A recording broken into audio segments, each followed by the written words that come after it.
Espero se encuentren muy bien. Saludos nuevamente de acá desde Perú. Y bueno, vamos a compartir otro tema que es muy importante.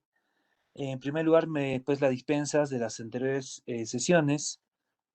Tuve un familiar que ha fallecido y pues no se pudo realizar la sesión anterior, por lo cual pido las dispensas del caso. Sin embargo, pues entre hoy y mañana vamos a culminar esto de las técnicas de litigación oral, que es muy importante. Pues bueno, a ver, mientras va cargando esto. A ver.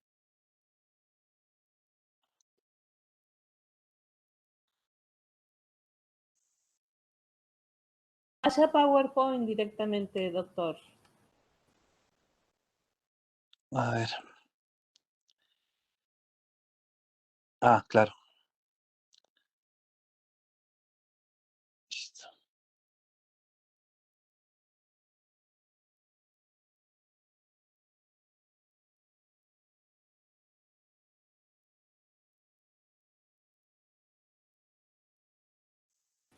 Perfecto. Bien, me disculpa, es un programa nuevo para nosotros. Acá en Perú utilizamos más Google Meet o Zoom. Claro, Bueno, sí, por supuesto. Pero lo hizo perfecto, ya está. bien, vamos a empezar con la clase de hoy día. Recuerden un poco que Allí se alcanza a ver la diapositiva. sí se ve, ¿cierto? Correcto. Sí se ve. Bien, bien, recordemos un poco y también un poco recapitulando las sesiones anteriores. La primera sesión habíamos hablado un poco acerca de una breve introducción acerca de esto que es las técnicas de litigación oral, que es muy, pero muy importante para un sistema de corte acusatorio, el que ustedes pues tienen ya, pero que entra en vigencia todavía en el 2022. Evidentemente, los roles, las formas de litigar, las formas de procesar, toda esta nueva, digamos, nueva tendencia en litigación oral aplicadas al sistema acusatorio son totalmente distintas a lo que uno pues conocía en el sistema inquisitivo, ¿sí? Que eran pues sistemas un poco más distintos al de ahora, ¿no? Era un poco más escritural, donde el juez todavía investigaba y ese era el mismo juez que daba una sentencia, donde se daba mayor énfasis a la escrituralidad y al papel. Pero actualmente, ya con esta innovación en toda Latinoamérica del sistema acusatorio, en definitiva, la oralidad es la base fundamental para los jueces, para los abogados y también para los fiscales, que son sujetos procesales, evidentemente, que participan en un proceso penal. Entonces, si esto es todo oral, implica que nosotros como sujetos procesales tengamos que conocer y saber de esto que es muy importante, vuelvo y repito, de las técnicas de litigación oral. Algo importante, y desde que hemos hecho la primera sesión, les he manifestado de que en Argentina, en el Código Procesal, los códigos procesal penales de toda la Argentina, pues es muy bonito porque siempre hay esa lucha entre escuelas, porque tienen todavía en algunos lugares sistema inquisitivo, en otros lugares tienen sistema acusatorio y cómo no, y por supuesto también tienen juicio por jurados, ¿no? En La Plata, etcétera. Y entonces, eso es lo bonito de la Argentina, porque hay escuelas que forman la forma de procesamiento de cada, digamos, de cada sistema y hacen pues el debate que sea un poco más bonito y puedan formarse y puedan capacitarse de distinta manera. Lo que pasa en distintos lugares de Latinoamérica es que esto no es así. Ya en toda Latinoamérica, en casi todos los países se tiene el sistema acusatorio definido. Claro que evidentemente en ese sistema acusatorio existen todavía resabios inquisitivos, ¿no? Así como lo diría el profesor Adolfo Alvarado Belloso en las aulas rosarinas en Santa Fe, en Argentina. No en toda Latinoamérica pues existe el sistema acusatorio puro, porque hay muchas instituciones jurídico-procesales todavía que pertenecen al sistema inquisitivo, como la prueba de oficio, la investigación suplementaria, la acusación complementaria, y etcétera, y etcétera. Y al igual que su código que va a entrar en vigencia, todavía ustedes mantienen bastantes instituciones de corte inquisitivo. Pero bueno, se ha hecho un gran avance para poder procesar esto. Sin embargo, al igual que ustedes, al inicio, cuando entró la reforma, hemos tenido serios problemas de aplicación. Pero yo creo que evidentemente esto de las técnicas de litigación oral solo se aprende, digámoslo así, así como los gallos van a pelear a la cancha, se aprende en la cancha, ¿no? Se aprende en los tribunales. No hay otra forma de poder aprender esto de las técnicas de litigación oral. Bueno, es un poquito, hemos hablado de esto en la clase de introductoria. En la segunda clase hemos hablado un poco acerca de las teorías de las objeciones, ¿correcto? Y la teoría de las objeciones, reconocida como en otros países oposiciones, evidentemente es muy, pero muy importante al momento de ir a un juicio oral, no solamente para los fiscales y tampoco para los abogados, sino también es importante para, para los jueces, ¿no? Porque saber objetar corresponde o nace, ¿ok? Nace a raíz de esto que llamamos principio de legalidad y que evidentemente está reconocido por los tratados internacionales, por la Constitución y por los códigos procesales penales. En algunos países, el arte de objetar está regulado puntualmente, como el caso del Perú, como el caso de Colombia, como el caso de México.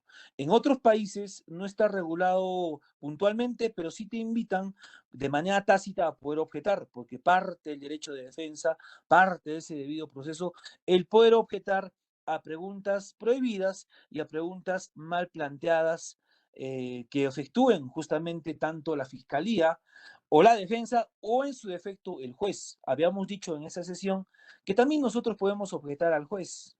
Claro, con el debido respeto, ¿no? Como bien sabemos. Porque no por el hecho que es juez, ¿ok? Uno no va a poder objetar. ¿Y esto por qué lo digo? Esto lo digo con el debido respeto. Porque si ustedes están llevando un sistema de corte acusatorio, ¿ok? Los jueces todavía aún mantienen ese chip del sistema inquisitivo, entonces les va a ser un poco difícil adentrarse o pensar un poco distinto, o ser un poco más garantista, ¿correcto? Porque un sistema acusatorio, el juez es un árbitro, ¿cierto? Un árbitro que dirige el debate, que tiene a su conocimiento un caso donde los sujetos procesales, llámese fiscal o defensa, le van a demostrar justamente sus afirmaciones y el juez tiene que confirmar esas afirmaciones a efecto, ¿ok?, de dar una sentencia absolutoria o condenatoria. Es decir, fiscal y defensa van a demostrar, ¿ok?, si este señor es culpable o inocente. Y el juez, en mérito a la imparcialidad e independencia y al mérito de las pruebas actuadas en juicio, podrá resolver. Ya debemos de desquebrajar esa idea que el juez se entrometa en el pleito de la Fiscalía de Defensa. Debemos de desquebrajar esa idea donde el juez aplique prueba de oficio, correcto. Entonces, porque siempre en un sistema acusatorio puro, la idea es ese triángulo equilátero, el cual hice mención en esa sesión, donde el profesor Alvarado Belloso, también de Rosario, señalaba que en un lado, un peldaño en el lado izquierdo de ese triángulo equilátero está la fiscalía, que representa al Estado. En el segundo lado equilátero está la defensa, que representa, pues, evidentemente a los intereses propios de una persona imputada. Y finalmente arriba está el juez, que evidentemente es una autoridad jurisdiccional que en base a los poderes jurisdiccionales como la notio, la voceatio, la coertio, la executio y la erudición, va a tener que llevar a cabo la audiencia a efecto de determinar si una persona es responsable de un determinado delito, ¿correcto?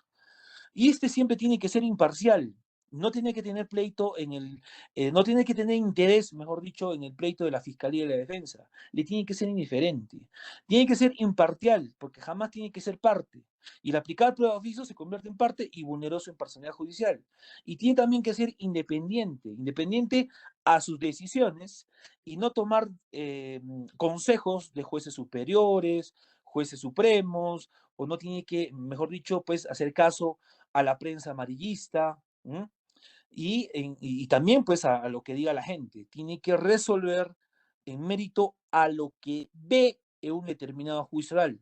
Razón decía Michael Connelly, por ejemplo, en su libro El Veredicto, y en la parte de dedicatoria, pues una frase muy bonita, dice, ¿no? Las partes mienten en un juicio, dice él, ¿no? El fiscal miente, la defensa miente, los testigos mienten, todo el mundo miente. El único que tiene que afilar esa daga de la justicia y tiene que aplicar con toda la imparcialidad judicial, ¿ok? Y llegar a una verdad procesal y afianzarla, es el juez. El juez toma la última palabra, pero en mérito a lo que se desarrolle un determinado juicio. Y como bien sabemos que jamás se llega a la verdad real, solo Dios determina la verdad real. Lo que se llega a un juicio es la verdad procesal, ¿correcto?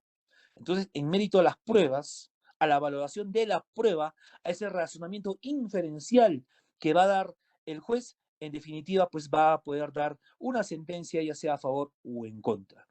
En ese sentido, la teoría de las objeciones es muy importante. ¿Por qué?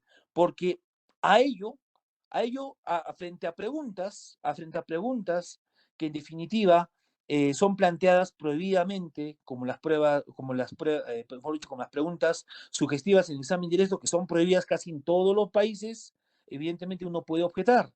O frente a preguntas mal planteadas, como preguntas impertinentes, preguntas capciosas, preguntas compuestas, que lo hemos desarrollado ampliamente en la anterior sesión, evidentemente un sujeto procesal tiene que cosa, tiene que objetar. Imagínense como este ejemplo donde hay una audiencia donde no habría la teoría de las objeciones, es decir, bajo el principio de legalidad, no se nos permite objetar a ninguna pregunta. Pobre del testigo, pobre del perito, pobre del agraviado, pobre del imputado. El poder punitivo estatal destrozaría los órganos de prueba, porque el fiscal preguntaría cualquier cosa y el testigo estaría obligado, ¿en qué? A responder. La defensa preguntaría cualquier cosa, el testigo perito de igual manera, tenía que responder todo. Y imagínense a un juez inquisitivo pues al 100%. Esos señores preguntarían a lo que fuera. Entonces, bajo el sistema garantista, se creó esto de las objeciones que ya habían pues en legislaciones como que ya de poco a poco mutando, cambiando. Pero ahora esto no es así, el fiscal no puede preguntar cualquier cosa. Tampoco la defensa puede preguntar lo que le guste, lo que cree en gana. Las preguntas tienen que tener las dosis de conducencia, de pertinencia, ¿correcto? Tienen que tener y tienen que ser útiles y no puede preguntar cualquier cosa. Y hasta el juez. Recordemos que yo le dije en la anterior sesión que también podemos objetar a los jueces, porque casi en todos los códigos procesales en Latinoamérica señalan que el juez solamente puede realizar preguntas de aclaración. Y en esto la Corte Constitucional de Colombia ha dicho que se entiende, ojo, por preguntas aclaratorias. Pero lamentablemente en la práctica, como ocurre en Perú, como ocurre en México, como ocurre en Paraguay, muchas veces es que esas preguntas aclaratorias que tienen los jueces confunden en poder preguntar, ¿qué cosa? Preguntar preguntas repetitivas nuevamente, preguntas sugestivas, y esto no es así. Entonces, con debido respeto, también nosotros tenemos que objetar al juez. Decir, señor juez, objeción a su pregunta. Usted está realizando una pregunta sugestiva, también impertinente. ¿Sugestiva por qué? Porque en el examen directo ya no se puede preguntar preguntas sugestivas, están prohibidas. Usted está haciendo preguntas sugestivas. Impertinente porque no tiene nada, ni una relación con el hecho. Repetitivas, ya preguntamos y el testigo ya respondió. ¿Se dan cuenta? De esa manera se objeta a un juez, pero con el debido respeto. ¿Eh? Entonces, la teoría de las objeciones sirve para que no haya como diría, ¿no? No haya una aberración en las preguntas o no haya un abuso de las preguntas que realizan los sujetos procesales. Como experiencia propia les comento que en el antiguo código de 1940, que todavía me tocó litigar a mí porque en Perú recordemos que entró en vigencia este nuevo código procesal penal a partir del año 2004, pero que entra en vigencia en 2006. Pero en el Perú ingresó progresivamente. En cambio, países como Colombia y entre otros ingresó totalmente todo el país, pero en Perú, en cada distrito judicial, ingresaba poco a poco. Y acá en la corte donde yo trabajo en Puno, ingresó en el año 2009. En ese tiempo, me acuerdo que todavía estaban litigando con el antiguo código, porque de poco estaban, y cuando uno va a una audiencia con un código de corte inquisitivo y o mixto, se encuentra pues con otra realidad. Y yo me acuerdo que cuando íbamos a un juicio, a examinar a testigos, y uno quería objetar, no se lo permitían. El juez preguntaba lo que fuera en gana, incluso hasta había abogados que se peleaban con los jueces y los jueces los mandaba como una sanción disciplinaria a su colegio de abogados. Era así. Y los jueces se toparon luego cuando entró la reforma con una pared bien grande y tuvieron que aprender, ojo, tuvieron que aprender a litigar con las nuevas formas de litigación oral. Y ahora los jueces son pues más tranquilitos, son jueces árbitros, donde en definitiva cuidan en no extralimitarse con sus poderes jurisdiccionales. Y eso lo digo con el debido respeto, ¿no? Pero bueno, en síntesis, en las objeciones hemos hablado que es muy importante para poder, ¿qué cosa? Había dicho, ¿no? Que se entiende por tener las objeciones aquella manifestación del derecho de contradicción que parte del derecho de defensa que está en el debido proceso, ese cosmos, ese universo al cual Alvarado Belloso señala donde están todas las garantías que tiene justamente una persona cuando es llevada a un juicio, ¿cierto? Y evidentemente está reconocido en los tratados internacionales y en la constitución de cada estado de toda la comunidad andina, ¿correcto?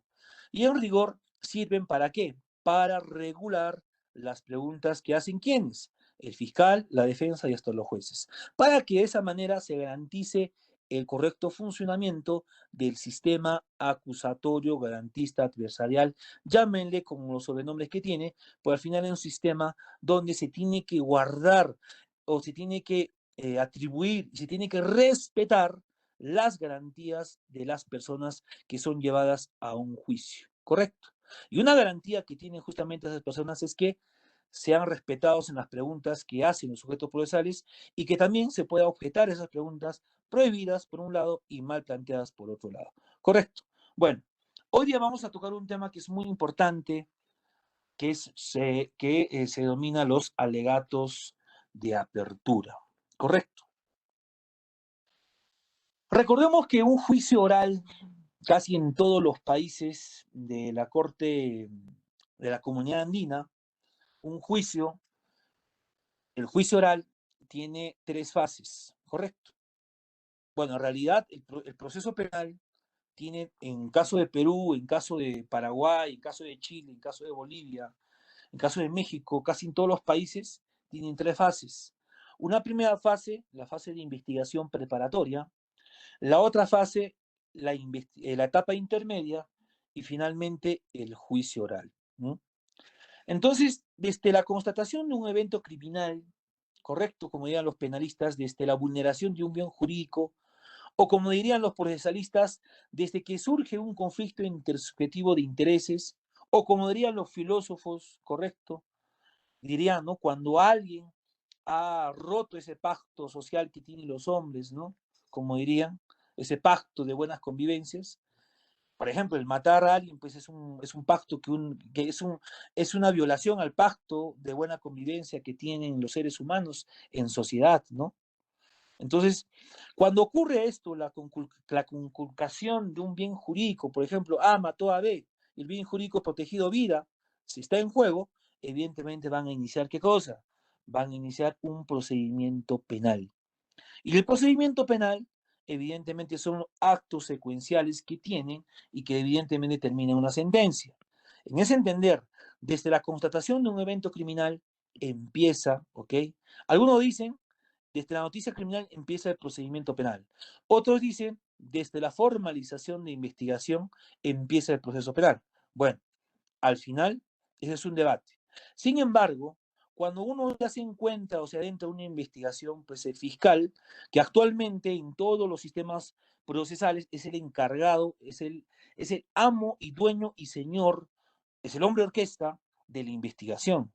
En el antiguo código de corte inquisitivo, ¿quién estaba encargado de la investigación? Estaba encargado el señor juez, correcto. El fiscal estaba ahí, hacía apoyo, pero estaba como pintadito, pues. En esta reforma, el titular de la acción penal, el Estado le encara para que investigue, para que recaude, para que recopile, ¿ok? elementos de prueba de cargo y elementos de prueba de descargo, correcto, en toda esa investigación. Elementos de cargo, ¿para qué? Para poder hacer viable una acusación en caso que esos elementos de prueba vinculen a esa persona investigada, a aquella persona sospechosa. Y elementos de descargo, evidentemente, también necesitan para, pues, en caso que no haya elementos de convicción y no vinculen a la persona imputada, o haya elementos de convicción pero no vinculen a la persona investigada, en definitiva tendrá que sobreseer o archivar un determinado caso, ¿correcto? Pero bueno, eso está pues así pintado en el Código Procesal Penal, está pintado en toda la doctrina, pero ¿qué pasa en la práctica? Y a mí me gusta hablar las cosas claras y ser directo. En la práctica muchas veces los fiscales buscan solo pruebas de cargo. Son pocos los fiscales, ojo, pocos los fiscales que yo conozco que buscan pruebas de descargo. ¿Mm? Es decir, ese principio de objetividad que tienen justamente y está taxativado en todos los títulos preliminares del Código Procesal Penal, casi en Latinoamérica, ese principio de objetividad al cual se refieren las leyes especiales de la Fiscalía, que también está regulada en la Constitución, ese principio de objetividad no lo cumplen. ¿Y esto por qué? Y hay que ser sinceros y decir las cosas como son.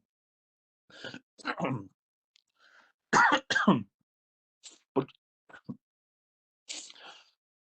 porque muchas veces cuando uno llega ya a juicio y arma su teoría del caso, evidentemente se da con la sorpresa de que Fiscalía había escondido o no había presentado en su acusación elementos de descargo.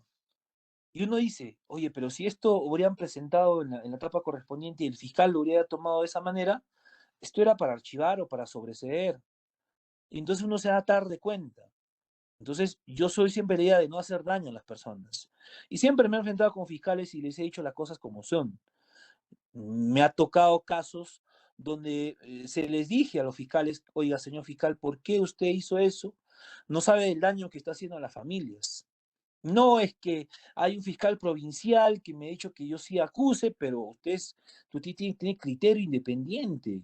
Y al final llegan a juicio, al final pues, salen perdiendo un determinado caso. O también como no, ¿no? Porque muchas veces, como todo precluye en un procedimiento penal, y si uno no presenta prueba y el caso llega sin prueba, pues lo más seguro es que lo condenen. Por eso que hay sentencias cerradas. Y esto lo digo porque en Estados Unidos, en California, en la Universidad de California Western School of Law, ha creado un grupo a través de Justin Brook que se llama Sentencias Cerradas. Y en esas sentencias cerradas, pues aquí en Perú se ha aplicado a través de apoyo de varios juristas que han estudiado allá, nos hemos dado cuenta que muchas veces hay gente inocente en las cárceles.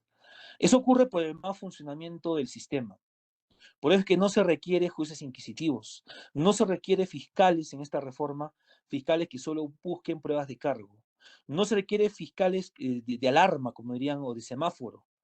Requerimos gente que tenga respeto irrestricto de las garantías fundamentales y que si se debe absolver a alguien, se debe absolver. Y se debe archivar a una persona, aunque se debe archivar. No se puede hacer daño a las personas, ¿correcto? Entonces, la reforma implica esto.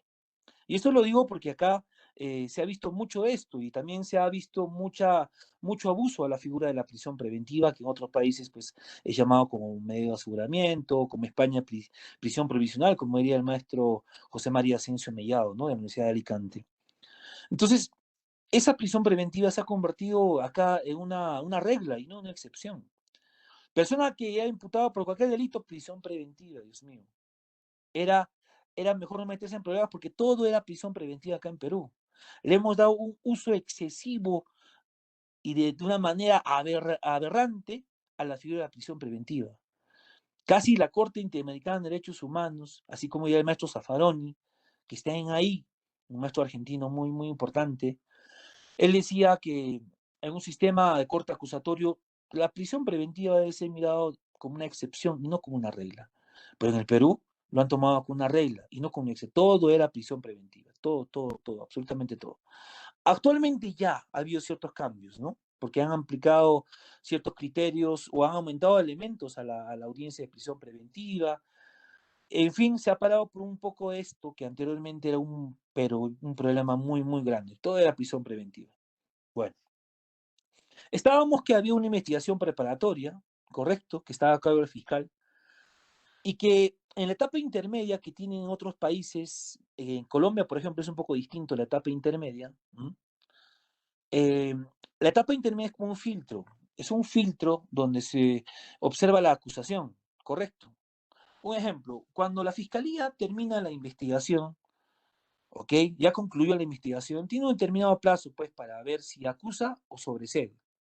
Cuando hace esa manifestación o realiza ese acto procesal de poder acusar o pedir sobreseimiento, entramos o nos adentramos a la etapa intermedia. Y la etapa intermedia es como un filtro, es como un saneamiento procesal que tienen, por ejemplo, los códigos procesales civiles, ¿no? Como en Colombia el Código General del Proceso. O como en la Argentina, ¿no? Hay mucho el Código General, el Código Civil y Comercial que tiene varios países, digo, me he dicho varios estados en Argentina, como el de Santa Fe, en Rosario. Evidentemente ellos tienen un saneamiento probatorio, o saneamiento procesal, mejor dicho.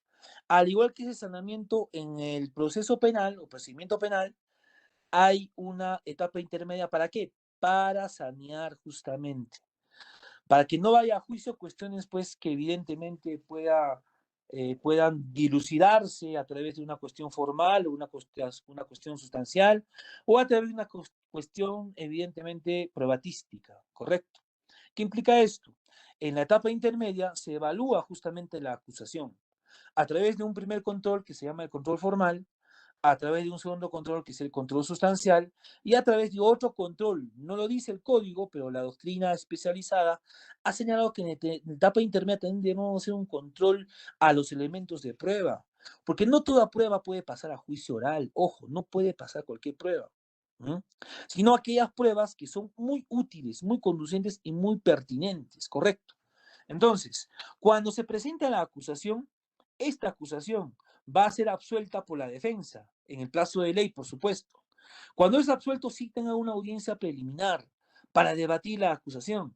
Si la parte, la defensa, si ha efectuado unas observaciones de carácter formal, unas observaciones de carácter sustancial y unas observaciones de carácter sobre los elementos de prueba que ha sido presentado por la Fiscalía, se entrará a debate. ¿Correcto? Un ejemplo. ¿Qué pasa si es que en la acusación los hechos fácticos narrados por la Fiscalía, ¿ok?, son muy genéricos, no gozan de una imputación concreta?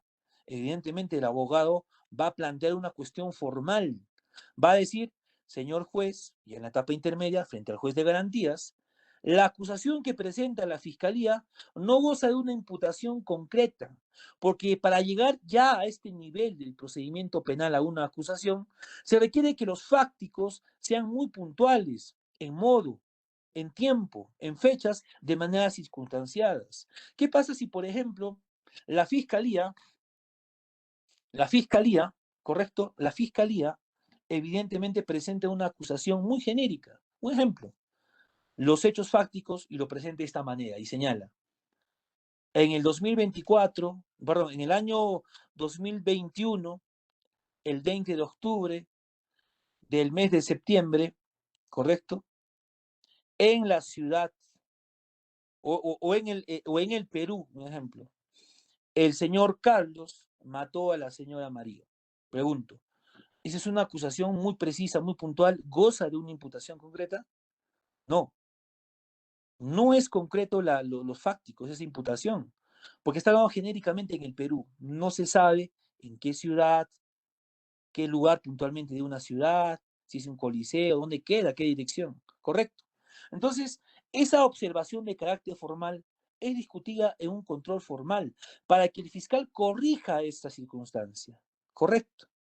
Otro ejemplo, ¿qué pasa si en una acusación la fiscalía presenta a 5 personas investigadas de un delito como imputados, pero a todos les da la calidad de qué? Digamos, de autores, ¿correcto? Ahora, la pregunta es, como de un tema formal, ¿y dónde queda la autoría y participación? No es que todos sean autores, pueden ser coautores. Si son autores, pero que me diga la fiscalía si es autor inmediato, autor directo, ¿qué es? Entonces es una acusación totalmente impuntual, imprecisa. Para que una imputación concreta debe decirme al imputado, con nombre y apellido, ¿ok? ¿Cuál es la imputación correcta? Si soy autor inmediato, ¿qué soy? Para poder defenderme. Si no me dice, pues es una acusación totalmente incompleta. Entonces se le dice al señor juez que devuelva la acusación para que también este señor fiscal evidentemente corrija. ¿No? Y ahí no debe delimitarse si solamente soy un autor inmediato, sino debe decirme las razones del cual soy también autor inmediato. Correcto. Otra observación también se puede dar al tema de la reparación civil. Otra observación también se puede dar al tema de los elementos de prueba presentados. ¿Eh?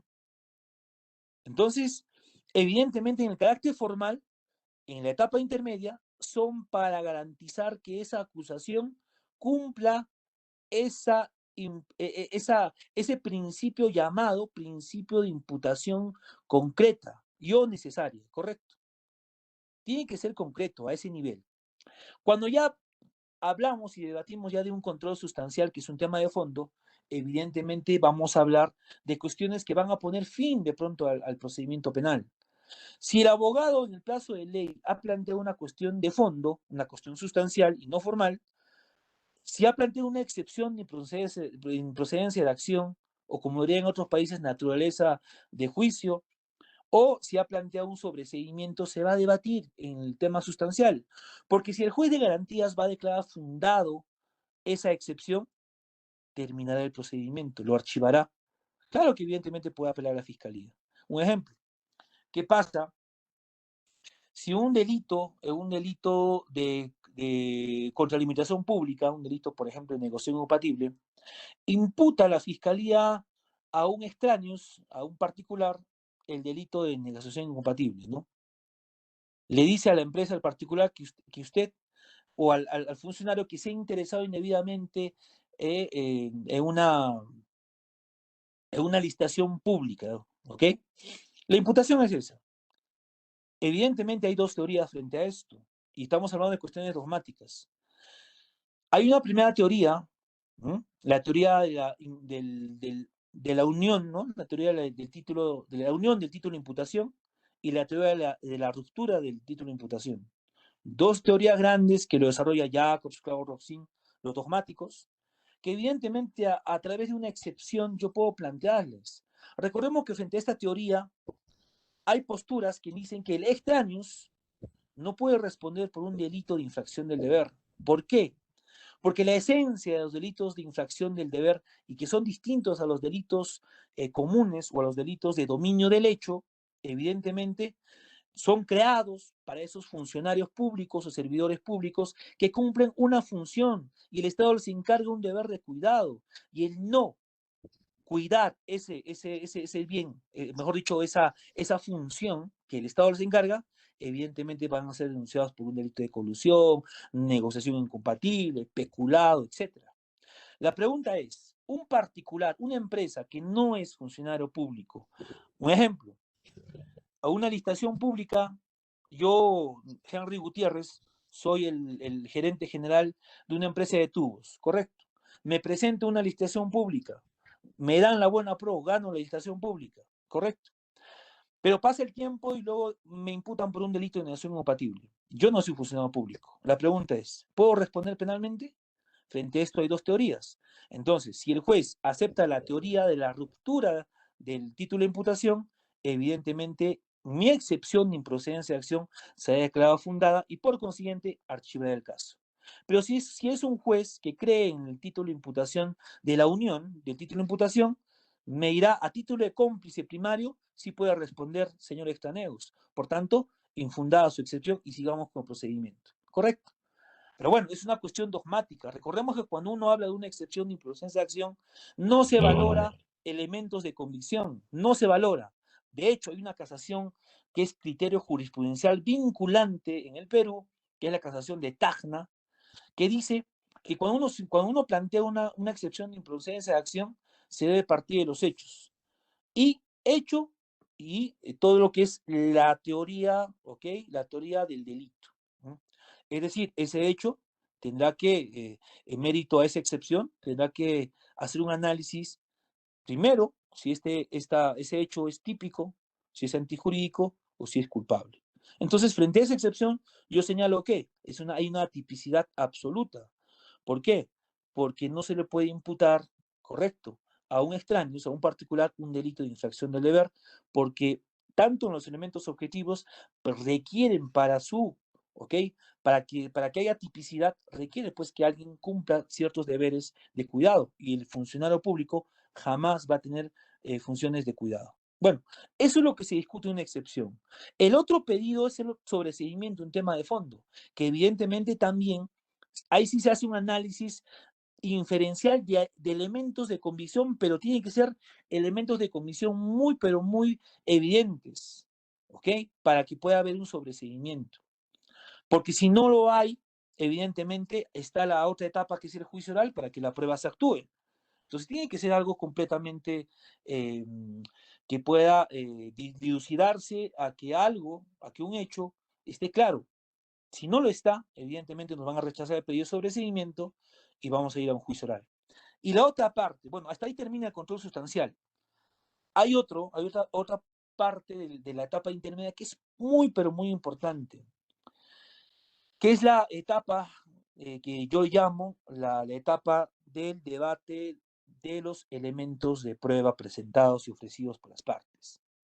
La Fiscalía evidentemente terminó la investigación, presenta su acusación y presenta una lista de elementos de prueba, ¿correcto? No podemos decir todavía prueba porque la prueba se produce en juicio oral. ¿Mm? Hasta ahí son medios de prueba, ¿correcto? Medios de prueba. En la investigación, elementos de prueba. Antes de iniciar el procedimiento penal, fuentes de prueba, ¿correcto? Porque esa fuente de prueba se ha presentado, se convierte y se ha admitido en la investigación, se convierte en elemento de prueba. Llega a acusación, se convierte en medio de prueba. Pasa la acusación, se va a convertir todavía en medio de prueba. Cuando se actúe esa prueba, cuando estén examinando ese testigo, ese perito en juicio, ahí se convierte en prueba, porque ya el juez va a valorar esa prueba. Esas son las dimensiones de la prueba, ¿correcto? Teoría general de la prueba. Los más grandes maestros, ¿no? David Chandía, Eduardo J. Couture, Santiago Sentís Melendo, Alvarado Villoso, Diseño Sierra de México, etcétera, etcétera, etcétera. Listo. Entonces, en la fase de elementos de prueba presentados, se va a discutir si una prueba presentada por la Fiscalía cumple la pertinencia, la conducencia y la utilidad. ¿Correcto? ¿Qué pasa, por ejemplo, si alguien presenta un delito de violación sexual, ¿correcto? Presenta unos antecedentes penales y los antecedentes penales señalan que el señor no tiene antecedentes. Pregunto, ¿será pertinente esa prueba para decir que el señor violó o no violó? Es impertinente, esa prueba no puede pasar a juicio, ¿correcto? No puede pasar a juicio. Porque no goza de esa pertinencia. Las pruebas tienen que ser útiles para el juicio. ¿Mm? ¿Correcto? Igualmente, en ese debate, la parte de la defensa, que también absolvió en el plazo de ley la acusación, va a ofrecer sus elementos de prueba. ¿Qué pasa si en la investigación preparatoria la defensa no aportó ningún elemento de prueba de descargo? Es decir, se olvidó, porque muchas veces pasa, a ver, los imputados se olvidan de estar pendientes de su proceso y se olvidaron de ofrecer pruebas, entonces llegan a etapa intermedia sin prueba. Entonces, la otra oportunidad que te da las legislaciones procesales es que cuando tú absuelves la acusación, te dan también la oportunidad para ofrecer elementos de prueba. En el caso de que ofrecieron elementos de prueba, se discute en ese momento. Y también la fiscalía criticará, dirá que esa prueba no es pertinente, no es convincente, ni es útil.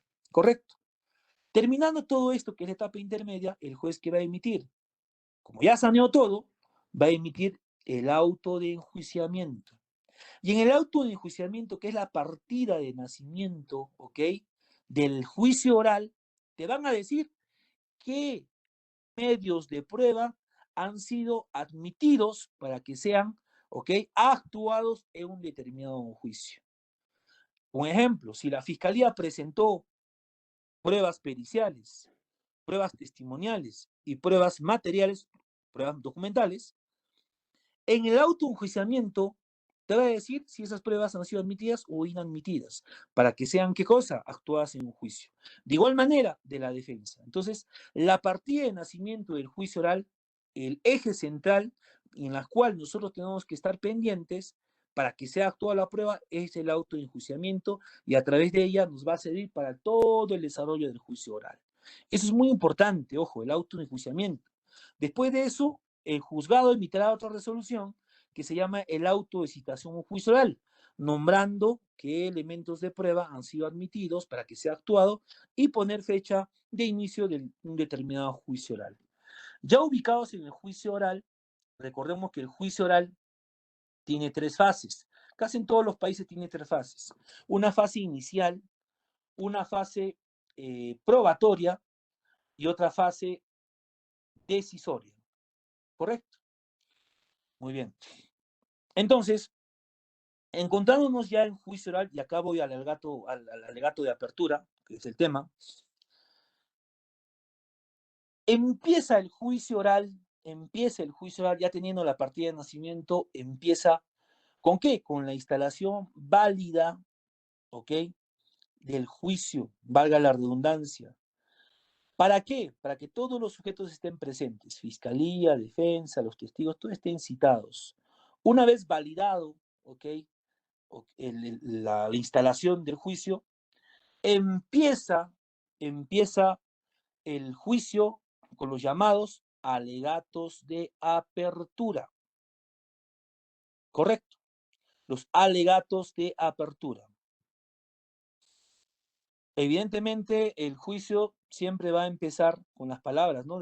Pues, si es un juez unipersonal que ve en delitos, pues, de menor lesividad, y si son tres jueces, que son jueces colegiados, que ven casos de mayor complejidad, ¿cierto? Como delitos sexuales, delitos de lavado de activos, crimen organizado, etcétera, ¿no?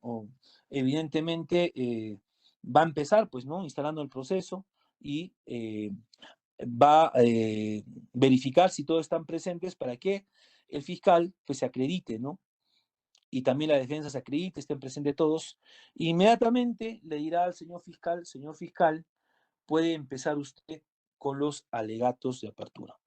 Pero antes de esto, quiero señalar, por ejemplo, que aquí en el Perú, el alegato de apertura, la normatividad en el caso del caso peruano, la encontramos en el artículo 371, inciso 2, que no es otra cosa que los alegatos de apertura tiene tres elementos puntuales.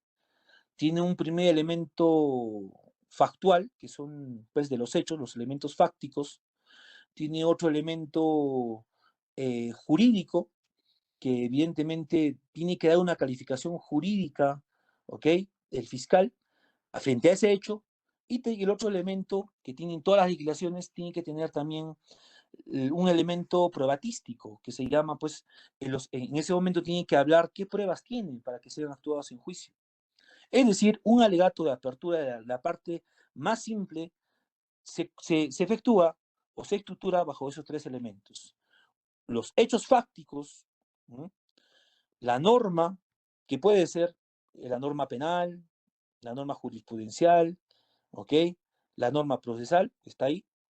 Y finalmente, los elementos de prueba. Todos los medios probatorios, mejor dicho, que han sido, ¿cómo se llama?, recogidos en la investigación preparatoria, que han pasado por la etapa intermedia y que llega a juicio para ofrecerlas, ¿ok?, para que sean valoradas en ese mismo juicio. Al tener estos tres elementos, ¿ok?, estos tres elementos, el fiscal tiene que exponer justamente esos alegatos de apertura. Y acá hay un gran problema que han tenido muchos abogados y fiscales con la reforma del sistema acusatorio. En el antiguo código de corte inquisitivo, recordemos que era todo casi escritural y casi todo el mundo leía. En la actualidad también lo leen, siguen leyendo. Cuando hablamos de un alegato de apertura, uno tiene que después tener un documento, un papelito de ayuda a memoria, pero no puede leer, como hacen los fiscales, toda la acusación. Muchas veces el alegato de apertura, los fiscales, con debido respeto, confunden en realizar una lectura íntegra, así con puntos y comas, y hasta con errores, de su acusación. ¿Mm? Cuando la esencia bajo la teoría de la litigación oral es que el alegato sea un resumen puntual, algo muy pequeño, claro, conciso, ¿ok? Que contenga esos tres elementos y de manera oral, porque muchas veces un alegato bien pequeñito es el mejor alegato. Incluso una vez me acuerdo que fuimos a un juicio donde todos los abogados pues, estaban bien preparados, no eran pues abogados muy buenos, y cada alegato duraba a lo mucho 2 minutos, puntual. Y el juez nos felicitó y dijeron, qué brillantes alegatos, puntual, claro, chévere. Pero hay otros alegatos muy extensos pues que uno cansa. Lo que nosotros tenemos que tener en claro es que si tenemos a un tribunal adelante, es que ese tribunal no se nos duerma, sino que se nos interese de nuestro alegato, que vayan captando algunas ideas, que estén prendos a lo que estamos diciendo. Porque si yo hago un alegato de media hora y los jueces con todo el trabajo que tienen todo el día, ¿me van a escuchar? Nada. Van a estar durmiendo. No van a entender nada. Entonces, el alegato tiene que ser muy pequeño, puntual y claro. Ahorita vamos a poner un ejemplo, cómo se construye un alegato muy bueno, pues el alegato más o menos que yo siempre suelo hacer. Bueno, en ese entender, casi en todos los países de la comunidad andina, casi en todos los países, el alegato de apertura, directamente en algunos sí señala puntualmente que habla en un alegato de apertura, pero en otros países, como el caso de Perú, no nos dice pues que esto es un alegato de apertura, pero haciendo una interpretación extensiva, esto es un alegato de apertura, ¿no? El 371.2, ahí señala, el fiscal expondrá resumidamente los hechos, objeto de la acusación, la calificación jurídica y las pruebas que ofreció y fueron admitidas, ¿correcto? Es un alegato de apertura que en la doctrina, evidentemente, no señala, así como habla Francisco Duch, Fuentes, Fontanet, todos los estudiosos de la litigación oral señalan que un alegato está construido bajo tres elementos claros. Y en todos los países vamos a encontrar esto, en todos los países. Esto es algo erga omnes, ¿no? Para todos. Bueno, sigamos. ¿Qué es un alegato de apertura, doctores? A ver. Un alegato de apertura, ¿no?, es aquella actividad fundamental del litigante, ya que es la primera, ojo, es la primera oportunidad que se tiene o que tienen las partes procesales para presentar su teoría del caso ante el juez. Ese es el primer momento, ojo, y también es muy crucial e importante, ya que definitivamente va a influir ese alegato de apertura en la mente del juzgador. Eso es lo que les decía hace un momento. Un alegato de apertura tiene que ser pues algo breve, pequeño, conciso y puntual. ¿Para qué? Captar la atención de quién? Del juez, para que se le quede grabado para siempre. ¿Mm? Un ejemplo, van a ver por qué. Miren, y esto es importante y es algo que me ha pasado. Incluso este juez ha tomado digamos, mi frasecita en ciertas conferencias y yo me he dado cuenta, ¿no? Miren, yo cuando voy a un alegato de apertura, siempre, o pues suelo cambiar, ¿no? Depende de cada caso en concreto. Pero un alegato de apertura muchas veces, siempre al inicio, hay que utilizar una frase muy bonita, pues puede ser de la literatura, puede ser de la filosofía, puede ser cualquier frase, pero que tengan que ver con el caso en concreto que uno está llevando, pues. En este caso, como era un caso que yo estaba llevando y donde yo sabía que iba a ganar porque la fiscalía no tenía ni una prueba así que pueda acreditar pues la responsabilidad de mi cliente, porque eran pruebas muy, muy indirectas hasta, y el fiscal estaba convencido que el juzgado iba a plantear una prueba indiciaria, o sea, un razonamiento de prueba indiciaria, una prueba inferencial, pero no habían pruebas directas en este caso. Y entonces yo empecé con algo muy importante y el juzgador lo tuvo en cuenta hasta el final. Miren, yo dije, empezando de esta manera, señores magistrados, dignos jueces de este despacho, en la antigua China existía un príncipe muy joven que estaba a su cargo en su reinado de poder responder todas las solicitudes que se dan en su despacho. Es decir, este príncipe llamado príncipe Tausen tenía que resolver o administrar justicia y decir si alguien era culpable o inocente. Como era muy joven, llamó a un gran argento de la humanidad, llamó a Confucio. Y cuando llegó Confucio a su reinado, le dijo algo muy importante que quiero que ustedes en este juicio oral lo tomen en cuenta.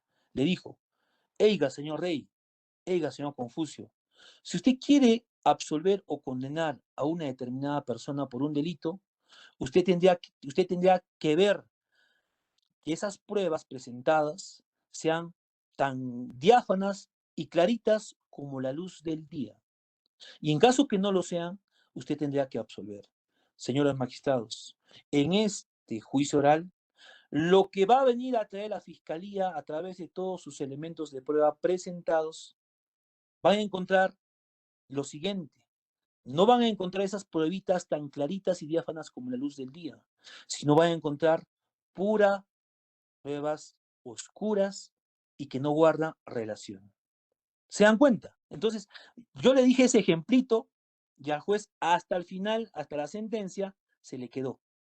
Y cuando yo fui al alegato de clausura, señores jueces, tal como prometí en mi alegato de apertura, que la fiscalía no iba a traer esas pruebitas tan claritas y tan diáfanas como la luz del día. Ah, sí, sí, sí. Entonces, se recordaron y me absolvieron a mi cliente, porque no había ni una prueba. ¿Mm? Y después de mucho tiempo, me acuerdo que este juez, pues esto es un colegiado, le invitaron a una conferencia y este ejemplo que yo puse, ¿no? Que yo creé esta frasecita, pues de hecho no lo he creado, lo he leído en pues, un libro que justamente daban pasajes de este príncipe eh, y lo dictaba en sus conferencias. Y yo dije, no, mira, qué bueno que el juez haya tomado mi postura y que también él mismo, pues un juez garantista, lo diga en sus conferencias. Y me dio mucho orgullo y mucha satisfacción escuchar eso. Créanme. Entonces digo, mira, qué importante es tener una frase inicial muy bonita que a un juez le va a marcar. Entonces, a eso va este ejemplo, doctores. A eso va este ejemplo, que dice, miren, vuelvo, repito, el alegato de apertura es la actividad fundamental del litigante, ya que es la primera oportunidad que tienen las partes procesales para presentar su teoría del caso ante el juez. Y este es un momento muy, pero muy crucial, porque esas primeras palabras va a influir mucho en la mente del juzgador, porque se le va a quedar. Así como este ejemplito que yo puse, se le quedó hasta el final y se le quedó para su vida. ¿Correcto? Entonces, en cada caso en concreto, tienen que buscar una frase en que sea chiquitita, pero que influya mucho en la estrategia que uno está llevando y que le recuerde siempre al juez. ¿Eh? Muy bien. A ver, sigamos.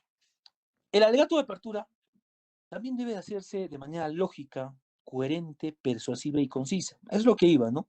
Un alegato de apertura siempre se construye muy breve, no tenemos que pasar media hora hablando, no. Tiene que ser algo breve, ¿ok? ¿Por qué? Porque un alegato de apertura solo son promesas y adelantar debilidades de la parte contraria, porque todavía la prueba no actuó. Y ahorita van a ver por qué es importante esto. Y muchos abogados y fiscales a veces erran en esto, y hay que objetarlos, como debe ser. En un alegato de apertura, ojo, no se debe de argumentar subjetivamente y tampoco se debe concluir y tampoco puede hablar, hacer una inferencia de la prueba o dar valor a la prueba porque la prueba todavía no ha actuado. ¿Por qué no se debe argumentar? Porque el juez, como recién está conociendo el caso, no sabe nada, no sabe nada, recién se está enterando a través de los alegatos. Y si uno argumenta, se está adelantando algo que nunca ha ocurrido en un juicio, porque la prueba recién ocurre en la fase intermedia del juicio oral. cuando se actúa la prueba y el juez está ahí mirando. Pero uno no puede argumentar, adelantar cosas que no han pasado todavía. Tampoco pueden concluir porque la prueba nunca ha hablado. ¿Ok? Y tampoco se han desahogado las pruebas como ya los mexicanos, no se ha actuado la prueba. Entonces, yo no puedo argumentar, no puedo concluir y tampoco puedo hablar acerca de puedo darle valor a las pruebas. Y si lo hago, la anterior clase, recordemos la anterior clase, si lo hago, tendré que objetar ¿quién? La otra parte. Porque un alegato de apertura solo son promesas y adelantar debilidades, nada más. Eso es la clave de un alegato de apertura. Promesas.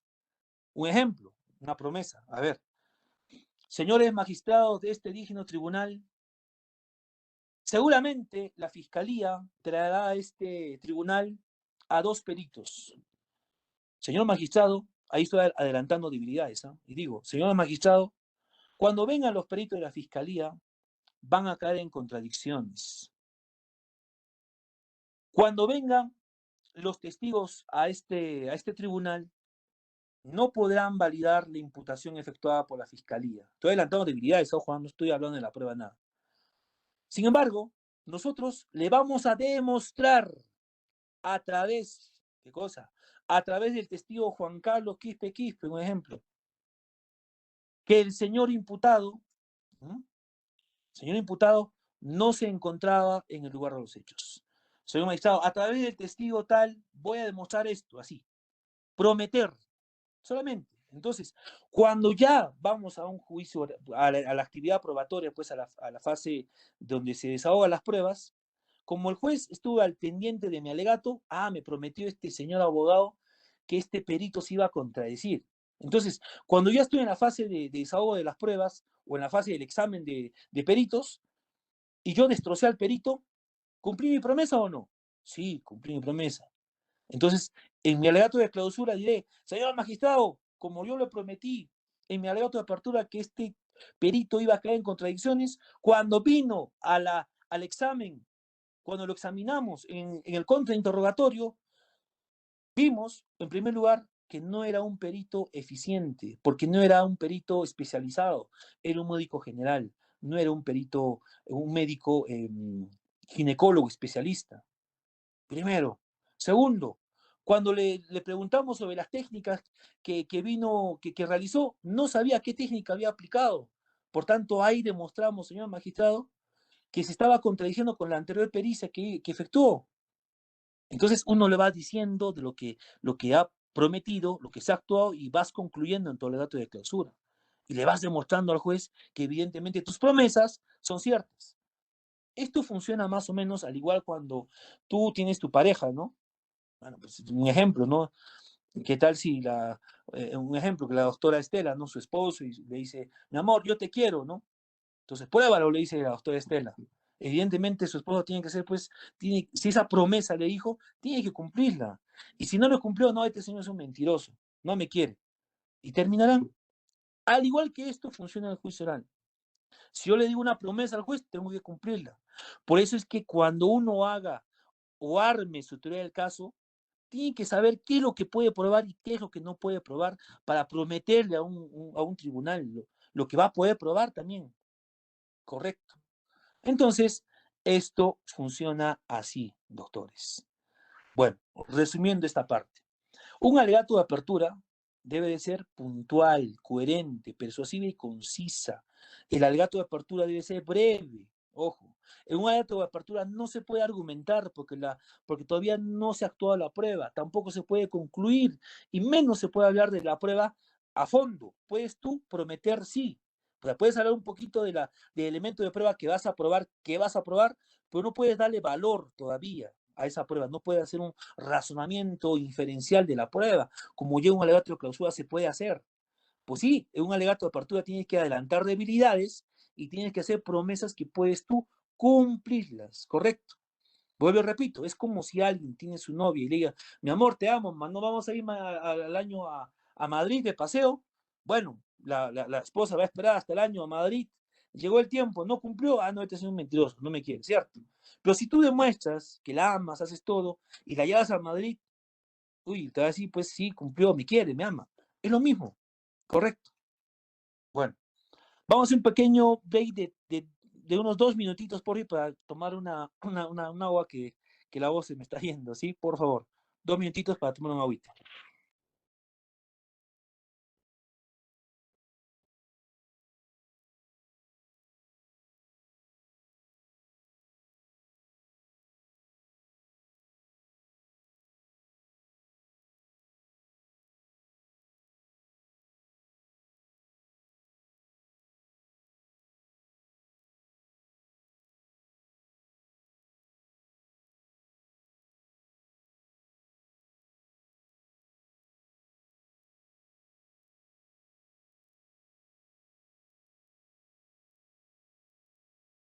Sí.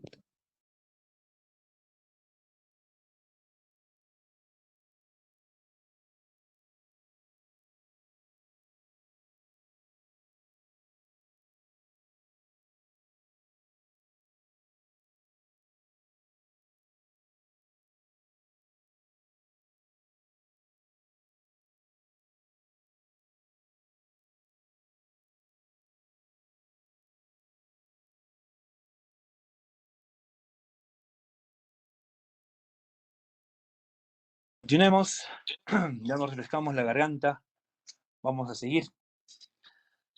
Bueno, estas clases es más bonito presencialmente, ¿ah? Ojo, es más bonito porque ahí, bajo el principio de mediación, ¿no?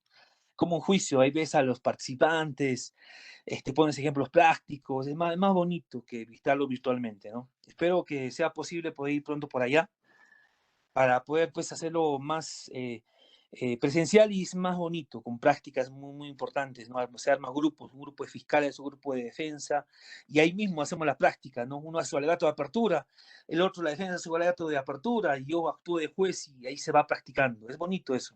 ¿Mm? Bueno, sigamos. Bueno, entonces estábamos de que un alegato de apertura tiene que ser muy preciso, tiene que ser lógico, coherente, persuasivo y un alegato de apertura, pues tampoco no se puede argumentar, no se puede concluir y tampoco se puede hablar, no se puede dar valor a las pruebas porque todo esto, porque la prueba todavía no ha sido actuada, ¿correcto?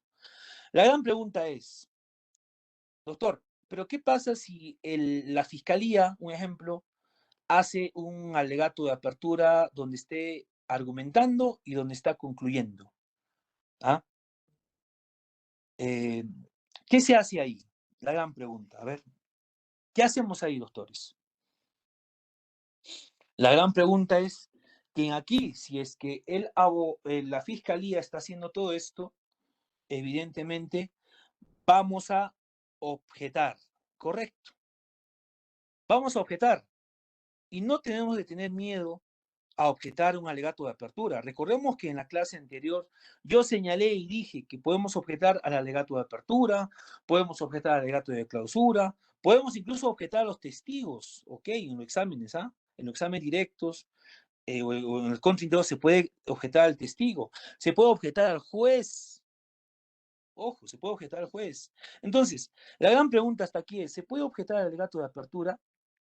Sí, cuando está mal planteado, cuando está mal diseñado. Recordemos, si bien es cierto, el Código Procesal Penal de los países en Latinoamérica no te dice cómo es efectuada, pues, cómo, si un alegato, pues, se construye a través de promesas o no. Entonces, un momentito, por favor.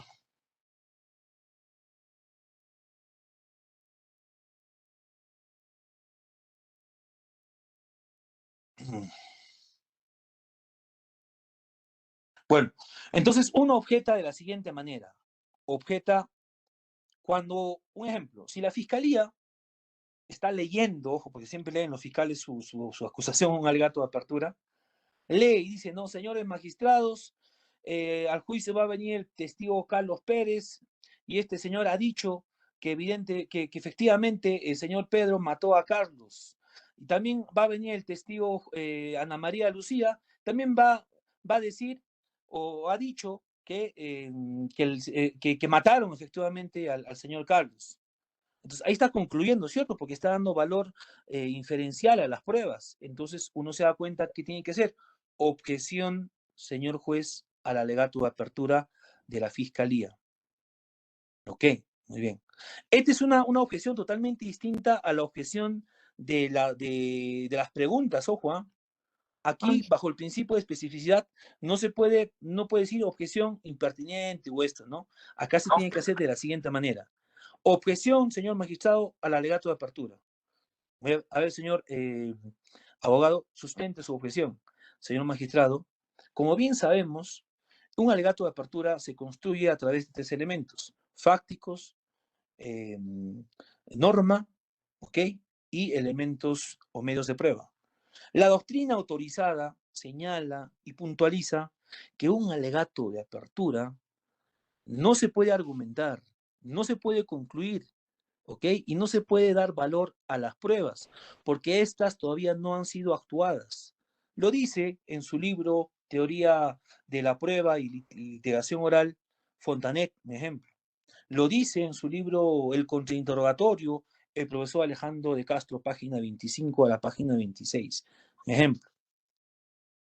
Entonces, siendo esto así, lo que ha hecho en este momento la Fiscalía, que es, usted ha escuchado, ha hablado del testigo y que este testigo ya habría dicho de que tal persona mató a tal persona.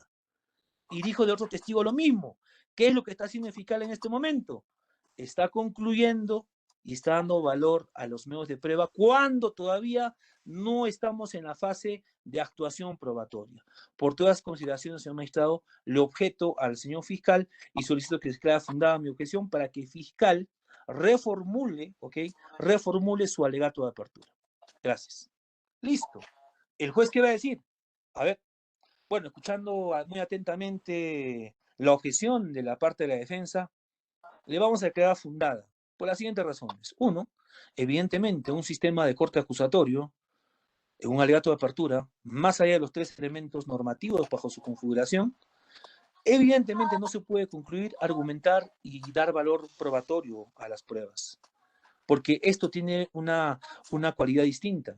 El argumentar y concluir pertenecen a un alegato de clausura, y el dar valor a las pruebas pertenecen al alegato de clausura y también a la actividad probatoria, del momento donde se puede hacer un análisis de las pruebas. Y en este momento la Fiscalía lo que ha reseñado y realizado es concluir, argumentar y hablar oral probatorio de las pruebas. Por razones declaradas fundadas. ¿Correcto? ¿Se dan cuenta? Entonces, lo que tienen que hacer ustedes, doctores, cuando el fiscal o contrario sensu, la defensa, en su alegato de apertura, estén concluyendo, estén argumentando, estén dándole valor a una prueba, evidentemente, ¿qué van a hacer? Tienen que objetar, ¿correcto? Objetar. Ahora, doctor, ¿puedo yo objetar al alegato de apertura cuando el fiscal esté leyendo? Claro, lo pueden objetar, y a mí me pasaba muchas veces. ¿Por qué pueden objetar? Uno, como los fiscales se han acostumbrado en esta reforma y piensan que están todavía en el antiguo código, a leer, pues hay que aprovechar eso. Hay que aprovechar eso. ¿Por qué? Un ejemplo. ¿Qué pasa si un alegato de apertura el fiscal está leyendo todo, punto y comas? ¿El objeto? Claro. Objeción, señor juez. A ver, señor abogado, formule su objeción. Señor magistrado, recordemos que el juicio oral tiene tres principios puntuales, básicos e importantes. Un primer principio es el principio de inmediación, el otro principio es de publicidad, y el principio más importante que tiene que darse en este juicio, y es la base y la esencia del sistema acusatorio, es el principio de oralidad. Lo que está haciendo el señor fiscal no es oralizar, ojo, no es a través de las técnicas de litigación oral plantear su alegato de apertura, lo que está haciendo es leer. Está leyendo todo, señor magistrado, eso no corresponde a lo que el sistema acusatorio pretende. Por tanto, solicito que se declare fundada mi objeción y se le señale al fiscal que deje de leer y plantee, en base a la técnica de litigación oral, un verdadero alegato. Listo. Si el fiscal no está preparado en su caso y el juez me da la razón a mí, declara fundada, créanme que ese señor fiscal se va a poner nervioso. Y si no ha estudiado su caso, no va a hablar nada. Va a decir, a ver, señor fiscal, reformule su alegato de apertura, por favor, no lea. Ok, señor juez, bueno, como estaba diciendo, no, ya terminó mi alegato de apertura, señor magistrado. Sí, eso es todo, muy bien. ¿Qué hemos ganado? Hemos ganado puntos a nuestro favor. ¿Por qué? Porque uno, le hemos puesto nervioso al fiscal. 2, se olvidó todo porque no ha estudiado. 3, el juez ya no tiene idea de qué caso se trata. No sabe. Entonces, ¿hemos ganado puntos o no? Sí. Dense en cuenta acá de la importancia de las objeciones. ¿Se dan cuenta? Porque si yo permito que lea todo eso, el juez va a captar ideas. Pero si objeto algo que, pues, evidentemente el fiscal lo ha hecho porque no se ha preparado, gano puntos. ¿Se dan cuenta de la estrategia? Entonces, es importante el objetar a un alegato de apertura. Bien. Escucho, hay un sonido, no sé de qué doctor está prendido, creo, su audio, por favor. Si lo pueden apagar todo, por favor, a ver.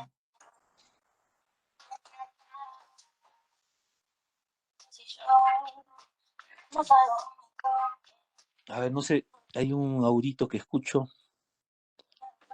Como una música es.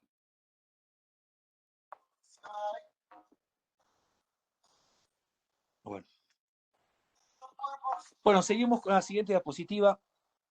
¿Cuál es la finalidad del alegato de apertura? La finalidad del alegato de apertura, o el objetivo y su importancia, radica en que para los jueces, los alegatos, ojo, para los jueces, constituyen el primer contacto directo con el caso. Porque ese es el momento donde recién se entera, pues, el caso, los jueces. Recordemos que por eso se llaman jueces de conocimiento. Son jueces distintos a los jueces de garantías, aquellos jueces que están en toda la investigación preparatoria y que cumplen su función de garantizar que el fiscal no se extralimite en sus poderes o se haga, y también el juez de garantías resuelva todos los requerimientos de las partes, llámese fiscal o defensa, ¿correcto? Terminada la etapa intermedia, terminó su trabajo este juez de garantías hasta ahí. Pasará luego, ¿a quién? A un juicio con otro juez de conocimiento. A ver, Sofía, me parece que es tu audio, no sé si puedes apagarlo. Sofía Constanza.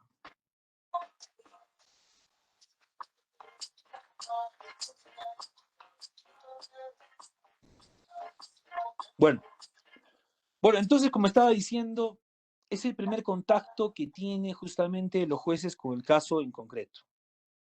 Correcto. Y estaba señalando que, pues, antes de eso existe otro juez, un juez de garantías, que pues tiene otra esencia, ¿no?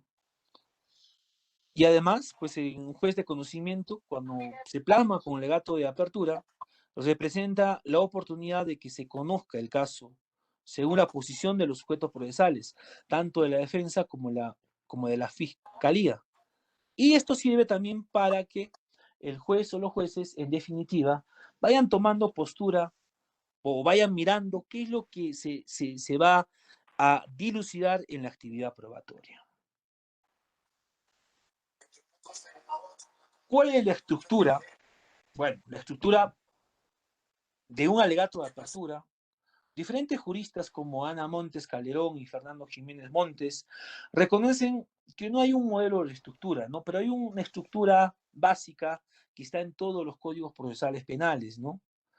Que es la estructura, pues, hechos, norma y elementos de prueba. Sin embargo, como dirían estos autores, también existe otro tipo de estructura que lo da la doctrina. Muchas veces una estructura de un alegato de apertura puede ser, pues, al inicio, tomando en consideración la estructura básica, puede ser a través de un lema, ¿no? Ese lema que les he comentado hace un momento, al inicio, un lema, una frase de la literatura, una frase de la filosofía, algo que recuerde el juez, que lo marque, correcto.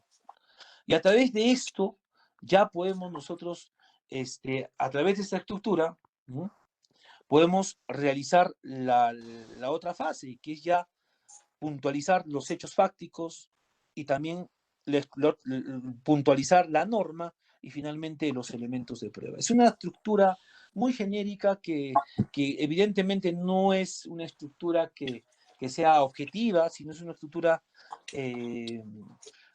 una estructura para poder guiarse. Evidentemente, cada abogado y fiscal pueden realizar su estructura teniendo los cimientos de la estructura básica, ¿no?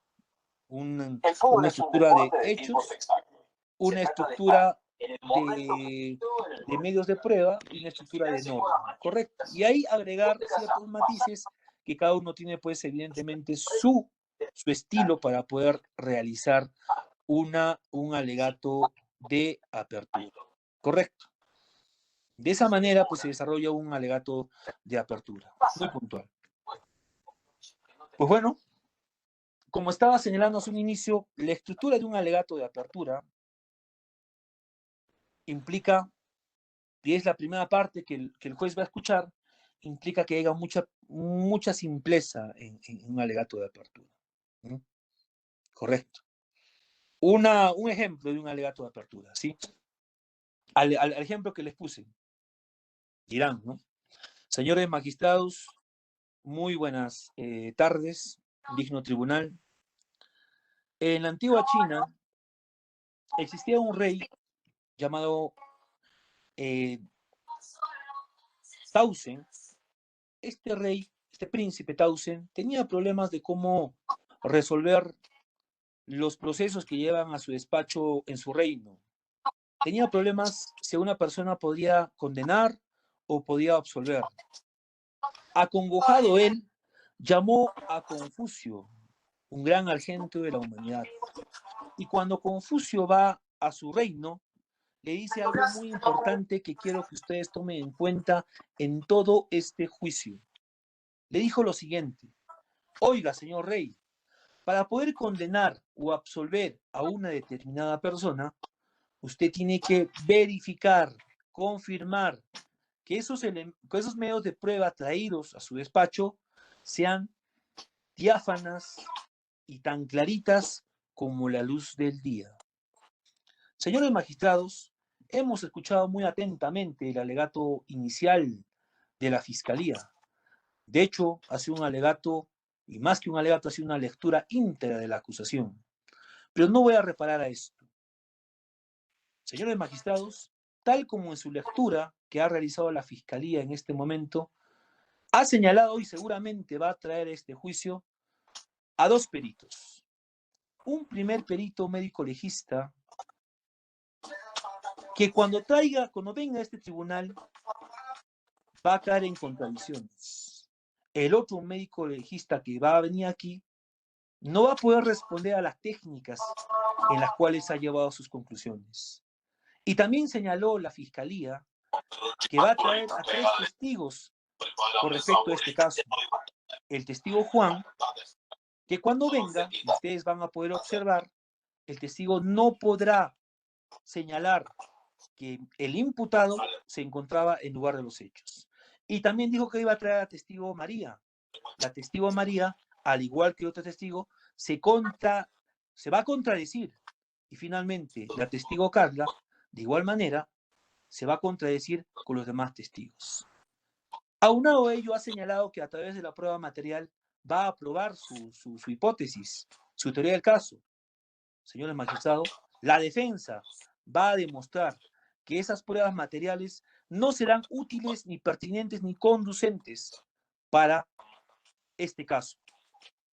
Señores magistrados, nosotros les prometemos que en este juicio no habrán esas pruebas tan claras y diáfanas como la luz del día. Aquellas pruebas que el príncipe Tausen tenía y llamó ¿a quién? A Confucio, para que les diga esa esencia para poder condenar o absolver a alguien. Nosotros le prometemos, a través de todas las pruebas que hemos traído a este juicio, que el señor Juan Pérez no es culpable de los hechos que se le imputan. Muchas gracias. Puntual, ¿se dan cuenta? Un alegato de apertura debe de ser así, puntual. Y no hay que dar mucho chance a detalles, ojo, ¿eh? Es mejor muchas veces dar un alegato así un poco de las pruebas genéricas. ¿Por qué? Porque si tú le dices algo más puntual, puedes cometer un error y no puedas cumplir eso. Pero si tú le haces un alegato así, puntual, pero en las pruebas algo así un poco genéricas, te va a servir mucho, porque ya vas a poder lucirte en el alegato de clausura. Vas a poder argumentar muy puntual y muy contundentemente, ¿correcto? Entonces, un alegato de apertura tiene que ser lo más simple posible, ¿correcto? Pero ojo, No hay que concluir, ni argumentar, ni dar valor probatorio a fondo acerca de las pruebas. Hay que mencionarla así y adelantar debilidades, nada más. Y siempre iniciar con una frase o con un lema a partir de la literatura, etcétera. ¿Correcto? Pues bueno, hasta aquí hemos terminado lo que son los alegatos de apertura. Ahora vamos a pasar al otro tema que son los alegatos de clausura. Sí, un momentito, voy a cambiar de diapositiva. A ver.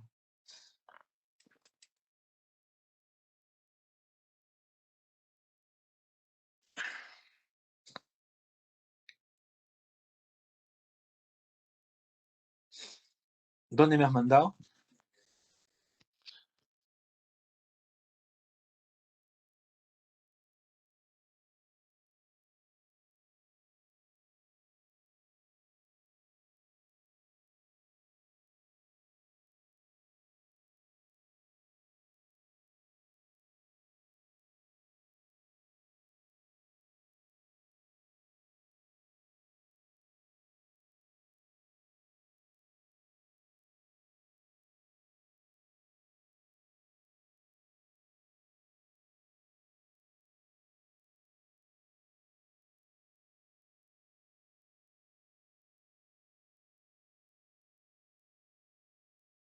Doctor, en la parte superior figura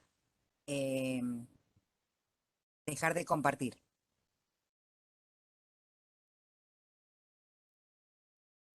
Voy a cambiar de diapositiva nomás.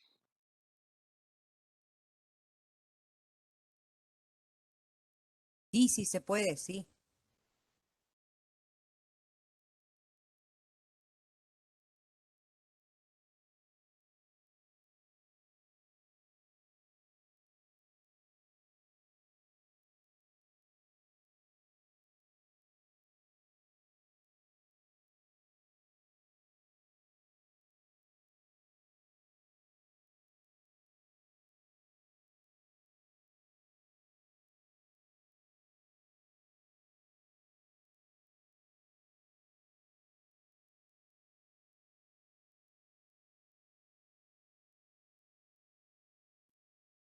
Rápidamente con respecto a los alegatos, ¿sí?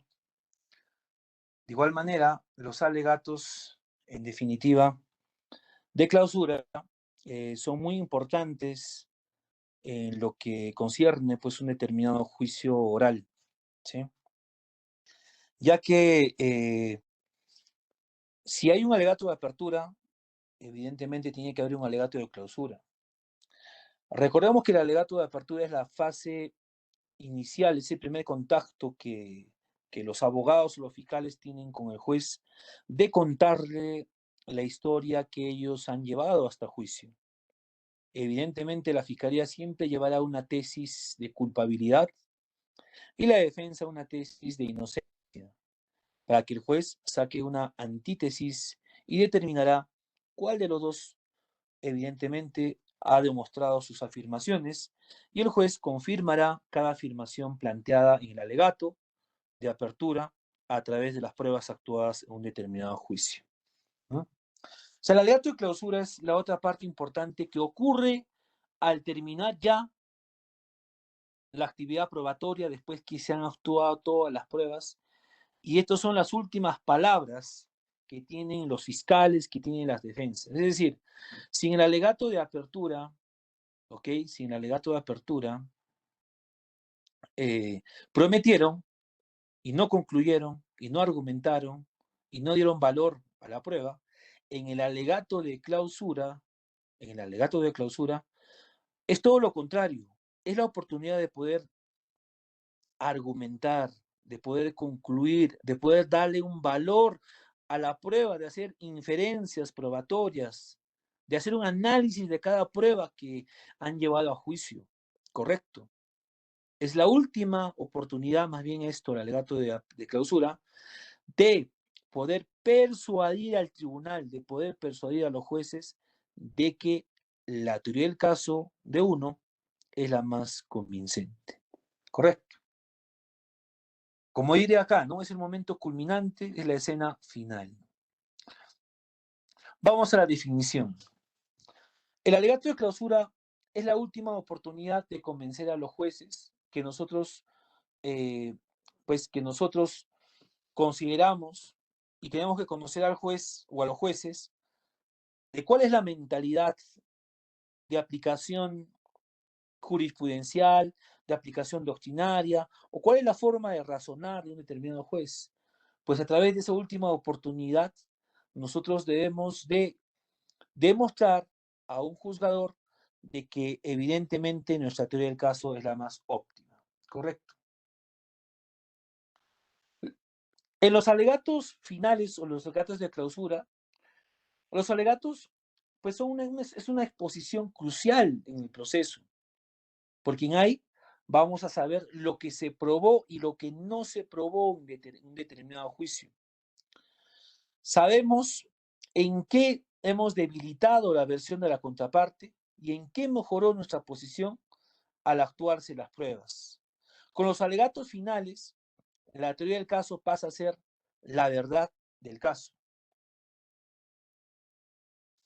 ¿Cuál es la importancia del alegato de clausura? La importancia puede ser de dos formas. Uno, si en el caso o en la etapa probatoria de juicio oral se ha desarrollado con éxito, los alegatos, ojo, los alegatos permiten cerrar adecuadamente nuestra teoría del caso. ¿Por qué? Porque se está validando puntualmente nuestra teoría del caso, ¿correcto? Y si en el caso, en etapa probatoria de juicio oral, no ha sido convincente, los alegatos de clausura resulta la última oportunidad para convencer al tribunal de la validez de nuestra teoría del caso. Es decir, ¿qué pasa si en toda la actividad probatoria no han sido claros los testigos, las pruebas materiales y los peritos? Entonces, nosotros también a través del alegato de clausura debemos darle forma para poder convencer al tribunal de que evidentemente nuestra teoría del caso es la mejor, porque vamos a darle un sentido distinto o una argumentación distinta a cada elemento de prueba que ha sido actuado un determinado juicio oral. ¿Correcto? ¿Qué implica esto? Si un testigo no ha sido claro en un examen directo, en un contrainterrogatorio, la teoría del caso, mejor dicho, el alegato de clausura, es la oportunidad para darle un sentido a ese examen, a esa declaración que ha ocurrido en juicio de ese testigo, de ese perito. Darle forma a nuestro criterio, ¿correcto? Para que el juez pueda darle un valor a ello. ¿Cuál es la diferencia entre un alegato de apertura y un alegato de clausura? Por ejemplo, en los alegatos de apertura, los hechos, ¿ok? Se promete, o sea, en los hechos que uno plantea, pues se le dice al juez y se le promete, ¿correcto? En un alegato de clausura, en los hechos, ya no se promete, sino se argumenta en base a lo probado. En un alegato de apertura, la prueba todavía no ha sido actuada, ¿correcto? Pero en un alegato final o de clausura, la prueba ya se actuó. ¿Mm? La otra diferencia entre un alegato de apertura y un alegato final es que un alegato de apertura, ¿ok? Con respecto a la consecuencia de argumentar, es que en el alegato de apertura hay una inferencia parcializada de litigante, o sea, es una inferencia que debe darse en mérito a las promesas, ¿correcto? En cambio, un alegato final es una conclusión ya objetiva del litigante. Por eso decía hace un momento que si el testigo no ha sido claro o el perito no ha sido claro, hay que nosotros darle un sentido, hay que nosotros darle una visión totalmente distinta a lo que nosotros creemos conveniente. Por eso que hay que dar una conclusión objetiva que parte del fiscal o que parte de la defensa. En un alegato de apertura con respecto al lenguaje, ¿ok? Siempre se utiliza en el alegato de apertura las palabras como ustedes verán, señor magistrado, ustedes observarán, demostraré, probaré, ¿correcto? En cambio, un alegato final las palabras cambian o el lenguaje verbal cambia. Señala ahí, como ustedes vieron, señores magistrados, que tal perito dijo esto.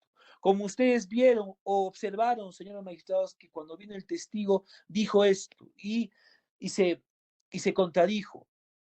Y finalmente, ¿no? Ha quedado claro que el testigo, Juan Pérez, es un mentiroso, porque cuando vino a este tribunal, dijo una versión, y cuando nosotros lo contrainterrogamos, pudimos impugnar la credibilidad de sus dichos con su declaración previa, aquella declaración previa que rindió ante la fiscalía. Y cuando le pusimos en debate las dos declaraciones, ¿qué dijo? Que había mentido. Entonces ha quedado claro que ese señor es un mentiroso y no hay que darle credibilidad a su testimonio. ¿Correcto? Así. ¿Cuál es la finalidad de un alegato de apertura? Mejor dicho, de clausura. Como bien sabemos, en un alegato final se comunica al juez o a los jueces que una determinada teoría del caso ha prevalecido y por eso debe darse una sentencia a favor o en contra, o condenando o absolviendo. También esto implica revisar todo lo que se ha ofrecido en el acto inicial del alegato de apertura, bajo la partida de nacimiento del auto de enjuiciamiento, y revisar o verificar todo lo que también se ha demostrado en la etapa de la fase probatoria. Correcto. También la finalidad de un alegato de clausura es confrontar los hechos con la prueba. Pues si en el alegato de apertura teníamos alguna expectativa de cuál o cuál, de qué o cuál, o con cuál testigo vamos a demostrar hechos, evidentemente el alegato final es el momento donde uno tiene que señalar qué se ha demostrado o no en un determinado juicio. Correcto. Muy bien. Aquí, en la exposición de los alegatos finales, correcto, esta es una distinción en el antiguo código y con el nuevo Código Procesal Penal. Nosotros en el Perú hemos tenido un código de 1940 y tenemos pues también el nuevo Código Procesal Penal de corte totalmente acusatorio, que también tiene reservos inquisitorios, como siempre les he señalado, ¿no? Evidentemente, el orden siempre va a ser un alegato final del fiscal, al igual que el nuevo Código del fiscal. En segundo orden, de la parte civil, que era conocido en el antiguo código, actualmente se conoce como actor civil. Siguientemente, le corresponderá iniciar sus alegatos de clausura a la defensa del acusado, ¿ok? Y en el nuevo Código Procesal Penal, la defensa del tercero civil interresponsable, si es que lo hay, ojo, si es que lo hay, en caso que no, sigue la defensa del acusado. Y finalmente, la autodefensa del acusado. Y en el nuevo código, pues también, que también se conoce pues como una declaración de la gravedad, pues también es una autodefensa al final que se da, ¿no? Porque la declaración de del imputado ocurre en la actividad probatoria, pero también tiene derecho a brindar las últimas palabras que él crea conveniente como una autodefensa, ¿no? Al igual que el chino, ¿no? El presidente Fujimori de acá de Perú, soy inocente, ¿no? Al igual que eso, ¿no? Que desconoció pues todos los cargos planteados por la Fiscalía. Ese es el orden en que deben actuarse pues, los alegatos finales, ¿no? ¿Cuáles son los pasos para la elaboración? Uno, hay que evaluar las actuaciones de todo lo que se ha desarrollado en el juicio oral, todo. Número dos, debemos de unir y ordenar la información obtenida en el juicio oral. Es decir, debemos de ordenar todo lo que se ha realizado en juicio oral con respecto a las pruebas que se han actuado, si son periciales, si son testimoniales o materiales. Y hay que ordenar de la siguiente manera, hay que ordenar la parte importante que nos conviene decirlo en el alegato de clausura para poder persuadir a quién, al tribunal. Y número C, es constatar esos hechos probados, ¿ok? Con el tipo penal, ¿correcto? Porque la esencia del derecho penal implica que si hay un delito, las pruebas tienen que dar un sentido de nexo de causalidad, ¿correcto? Al sentido de tipicidad para que esas pruebas aparezcan como delito, ¿correcto? Entonces, es un análisis que se hace de todo juicio oral conexado con lo que se ha probado en juicio y conexado con el tipo penal que se está queriendo demostrar. En caso de la imputación de la fiscalía. En caso de la defensa, igualito, hacer un análisis de todo lo que ocurrió en juicio oral, ordenar con las pruebas que se han actuado y darle un sentido de atipicidad, en este caso, ¿no? Del delito, para buscar, evidentemente, la absolución.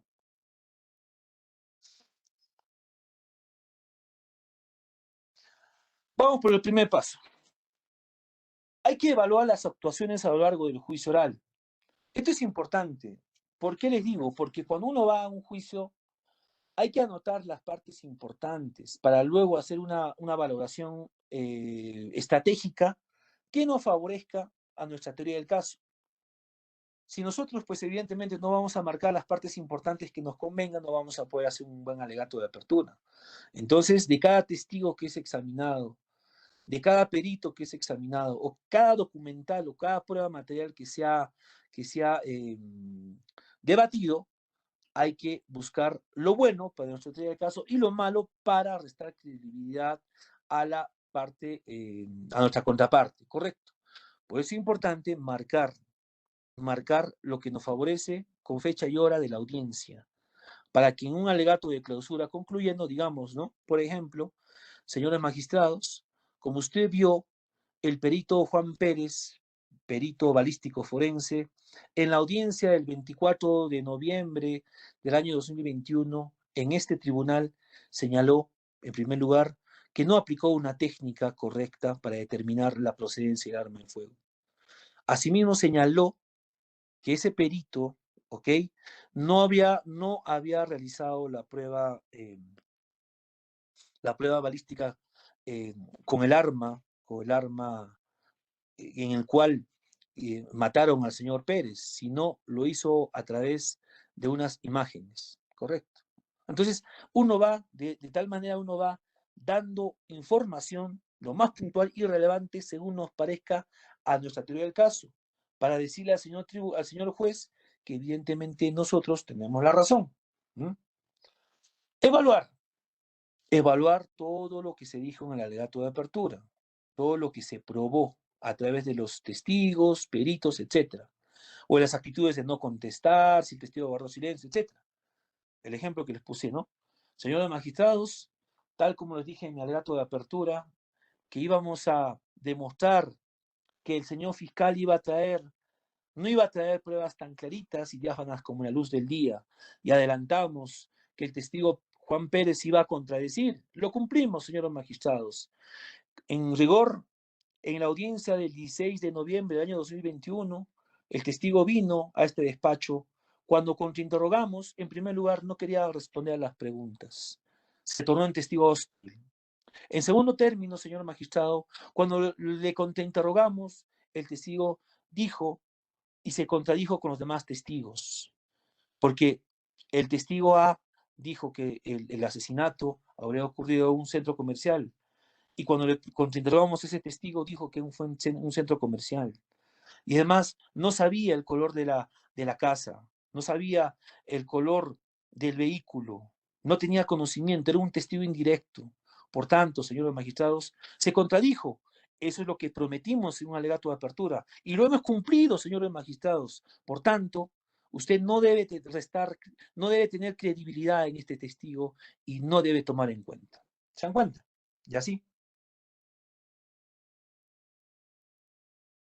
Bueno, un alegato de clausura, evidentemente, tenemos que tener una estructura un poco viable, ¿no? Por el orden de pronto cronológico de los hechos, por los elementos del tipo penal y por todo lo que se ha actuado en un determinado juicio. En rigor, yo considero que no hay un esquema puntual y claro. Siempre digo en esto, hay que tener unos elementos simples o esenciales para poder construir y cada uno saque su propio estilo, su propio modelo, ¿no? Siempre hay que tener en cuenta tres cosas: el orden cronológico de los hechos, los elementos de tipo penal y todo de lo que se ha actuado en un determinado juicio oral. ¿Para qué? Para poder nosotros ya armar un alegato de clausura. ¿Correcto? ¿Cuáles son las recomendaciones para alegar un alegato de clausura? Uno, hay que prepararlos adecuadamente, asignar un lema a los alegatos, el mismo que es el alegato de apertura, hay que hacer una breve introducción, hay que resaltar los aspectos ofrecidos y probados, hay que citar la información relevante que se produjo antes de juicio, hay que abordar nuestros puntos frágiles de ser necesario, hay que recalcar los aspectos ofrecidos y no probados por la contraparte, ¿no? Hay que decirlo, por ejemplo, ¿no? Señores magistrados, la Fiscalía prometió que el perito iba a determinar la fiabilidad de un arma de fuego. No cumplió, señores magistrados. Cuando vino el perito, dijo no conocer de las estrategias y los instrumentos para realizar una pericia. dijo que no tenía estudios de especialidad en balística forense, que había seguido un curso de un mes, que es poco para un perito especializado. ¿Se dan cuenta? Entonces, de esa manera vamos construyendo.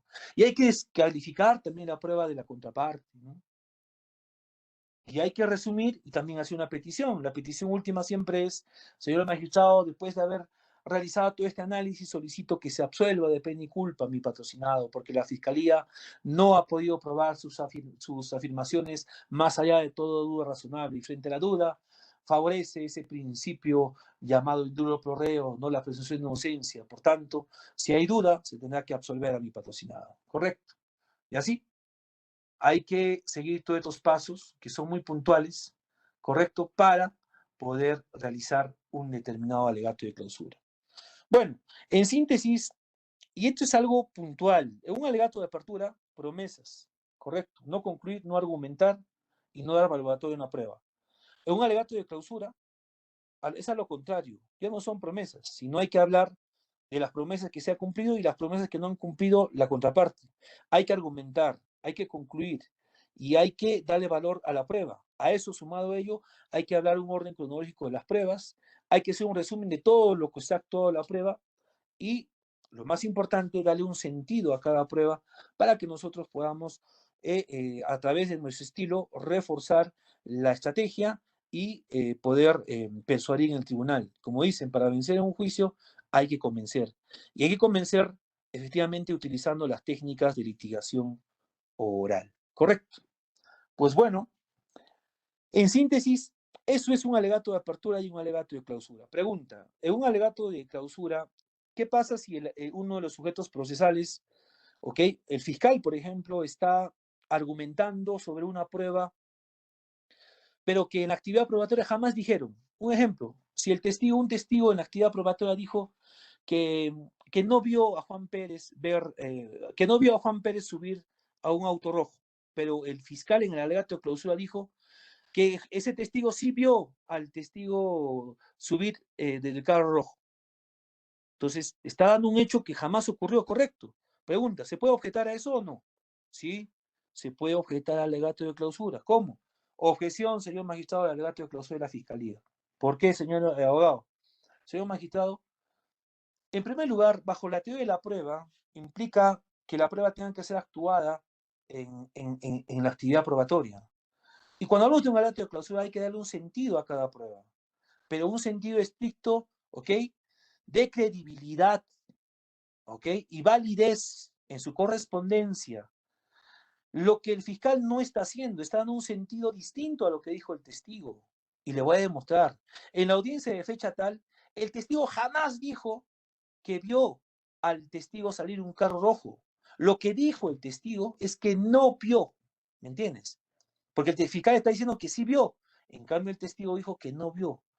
Entonces está introduciendo en su alegato de clausura hechos totalmente falsos que un testigo jamás dijo. Por tanto, solicito en este momento que al señor fiscal, ¿ok?, reestructure su alegato de clausura y solamente se plasme a asentar sus conclusiones y argumentaciones en mérito de lo que fue probado en juicio oral. Listo. ¿Se dan cuenta? Entonces, uno puede objetar al alegato de clausura también cuando el fiscal quiere introducir hechos que jamás han ocurrido, ¿no?